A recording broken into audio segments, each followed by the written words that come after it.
Thanks, Monica. Meanwhile, back in New York City, business owners in Chinatown are suffering with all the fear and panic over coronavirus and the outbreak. People are just not going into town. They're not frequenting the restaurants. Nate Rogers spent some time in Chinatown today talking with business owners and visitors. Bill, this certainly is not the Chinatown we normally recognize. Canal Street, which is typically loaded with tourists, has a whole lot of free walking space now. You see the empty people everywhere. It's like there is no people, you know.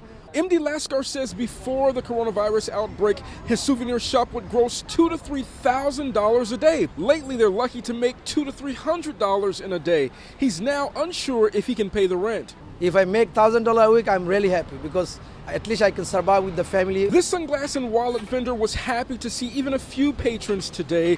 He didn't want his face shown, but told me the lack of business is even more devastating for street vendors who rely on consistent foot traffic. Today I had to come out because bills are due, man. Bills are due. And of course, Bill, we saw an influx of people wearing face masks, all trying to stay as germ-free as possible. But on the flip side, other folks walking down Canal, like model and actor Sergio Della Vici, said simple awareness is key. I'm over here. I'm always in the street. I'm always outside. I'm doing my thing. I'm not afraid of the virus. And finally, Bill, the executive director of Chinatown's Improvement District said a few businesses, including restaurants, are closing earlier in the day because they can't afford to stay open without consistent customers.